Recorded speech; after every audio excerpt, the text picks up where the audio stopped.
कैसे हो आप सब। एक बार फिर आपका स्वागत है धाकड़ शानदार गॉर्जियस फिजिक्स प्रोग्राम में। आज हम आपकी न्यूमेरिकल प्रॉब्लम को सोल्व करेंगे। आज के न्यूमेरिकल प्रॉब्लम का टॉपिक है, कंसेप्ट है कॉम्बिनेशन ऑफ रेजिस्टेंसेज।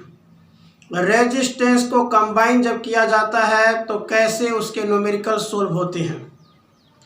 हमने इस कंसेप्ट के लिए आपको दो फॉर्मूले बताए थे। इसका मैंने आपको प्रीवियस लेक्चर के अंदर एक्सप्रेशन भी डिराइव करके दिखाई थी। साथियों, आपको याद है कि दो कॉम्बिनेशन हमने आपको सिखाए थे, सीरीज कॉम्बिनेशन और पैरेलल कॉम्बिनेशन। याद हो गया आपको। सीरीज कॉम्बिनेशन के लिए जो फॉर्मूला यूज किया जाएगा वो ये होगा कि यदि सीरीज कॉम्बिनेशन है तो रेजिस्टेंस जो इक्विवेलेंट निकाला जाएगा वो इंडिविजुअल रेजिस्टेंसेज के जोड़ के बराबर होगा। यदि सीरीज कॉम्बिनेशन है then equivalent resistance should be equal to sum of individual resistances. जबकि पैरेलल कॉम्बिनेशन के लिए आपको याद होगा इक्विवेलेंट रेजिस्टेंस का reciprocal should be equal to individual resistance के रेसिप्रोकल का sum. Means 1/Rp is equal to 1/R1 plus 1/R2 plus 1/R3। तो दोस्तों ये फॉर्मूले आपको याद होने चाहिए। सीरीज कॉम्बिनेशन में डायरेक्टली सम हो जाएगा, पैरेलल कॉम्बिनेशन में रेसिप्रोकल का सम होगा जो रेसिप्रोकल इक्विवेलेंट के बराबर होगा। चलिए अब मैं आपको कुछ न्यूमेरिकल सिखाता हूँ। सबसे पहले हम बेसिक स्तर से स्टार्ट करते हैं। जैसे सैंपल न्यूमेरिकल 1, पहला सैंपल न्यूमेरिकल आपके सामने पेश करते हैं। मान लीजिए आपके पास 3 रेजिस्टेंस आए लाइक इन दिस वे। एक का रेजिस्टेंस 2 ओम है, दूसरे का 3 ओम है, तीसरे का 5 ओम है। और आप देख सकते हैं ये तीनों के तीनों सीरीज कॉम्बिनेशन में हैं। पहचान, तीनों के लिए जो करंट का पाथ है वो सेम है। बस आप ये याद रखिएगा, अगर करंट का पाथ सेम हो तो सीरीज कॉम्बिनेशन, अगर करंट का पाथ अलग अलग हो तो पैरेलल कॉम्बिनेशन। So easy.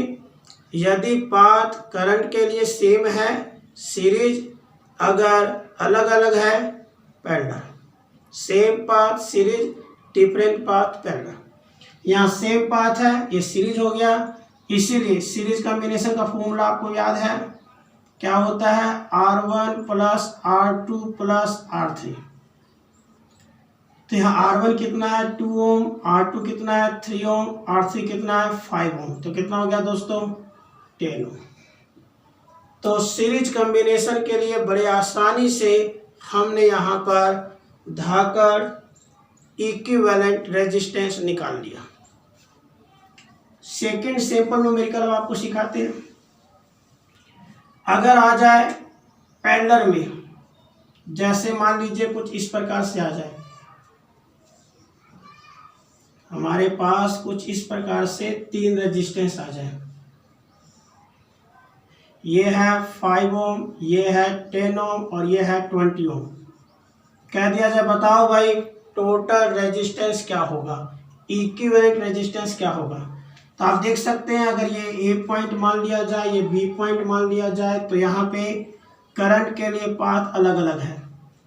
अगर करंट का पाथ अलग अलग होगा तो उसके लिए पाथ अलग होने के कारण ये पैरेलल कॉम्बिनेशन होगा। Same path series, different path parallel. You can see ये डिफरेंट पाथ में है तो ये क्या हो जाएगा दोस्तों पैरेलल कॉम्बिनेशन।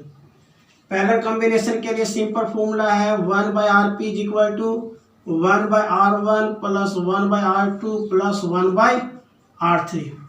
So simple.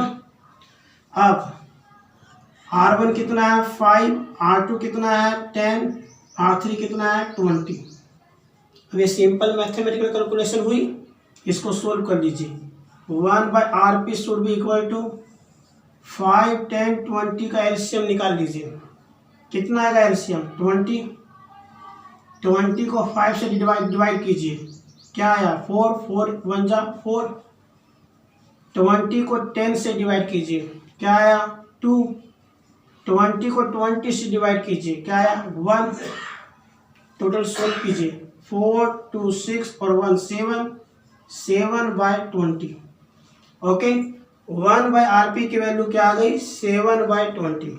जब भी पैरेलल कॉम्बिनेशन होगा आपको हमेशा इस फॉर्मूले का इस्तेमाल करना है। R1 दिया है, R2 दिया है, R3 दिया है, ये वैल्यू पुट कर दीजिए। आप एलसीएम और सिंपल कैलकुलेशन कर लीजिए। 1/RP की वैल्यू आपके पास आ गई 7/20। लेकिन आपको निकालना क्या है, इक्विवेलेंट रेजिस्टेंस, मतलब आरपी निकालना है, तो इसका रेसिप्रोकल कर दीजिए। तो रेसिप्रोकल क्या होगा, RP should be equal to 20/7। मतलब इस सर्किट के लिए इक्विवेलेंट रेजिस्टेंस होगा 20/7 ओम। सीरीज कॉम्बिनेशन में सिंपली जुड़ जाता है, पैरेलल कॉम्बिनेशन में रेसिप्रोकल होने के बाद उनका जोड़ कर दिया जाता है, वो इक्विवेलेंट रेजिस्टेंस बनकर आता है। और एक और सिंपल न्यूमेरिकल सिखाते हैं आपको, जिसमें सीरीज भी है और पैरेलल भी है। कैसे, जैसे मान लीजिए ये एक रेजिस्टेंस हो गया, इसके साथ 2 रेजिस्टेंस हो गए और इसके साथ एक और रेजिस्टेंस हो गया। कह दिया बताओ भाई इसका इक्विवेलेंट रेजिस्टेंस कितना होगा। यहाँ 5 ओम दे दिया, ये 10 ओम दे दिया, ये 5 ओम दे दिया। ओके साथियों, सबसे पहले आप जो कॉम्प्लेक्स सर्किट है उसे सोल्व कर लीजिए। हालांकि ये तो बहुत ही सिंपल न्यूमेरिकल है, तो इसमें देखा जाए तो कॉम्प्लेक्स यही एक सर्किट है। पहले आप इसको सोल्व कर लीजिए। अगर आप यहाँ से करंट देते हैं तो यहाँ तक तो सेम है पाथ, यहाँ पे पाथ चेंज हो रहा है। और मैंने आपको एक सिंपल प्रिंसिपल समझाया, same path series, different path parallel. इसका मतलब ये दोनों किसमें हो गए, पैरेलल में हो गए। तो पहले इसको सोल्व कर लीजिए। कैसे सोल्व करेंगे, मान लीजिए इसे हमने ये हमारा मान लीजिए R1 है, ये R2 है, ये R3 है, ये R4 है। Let us consider. ओके, तो सबसे पहले हम इन दोनों के कॉम्बिनेशन को सोल्व कर रहे हैं। तो इसका मतलब ये दोनों पैरेलल है।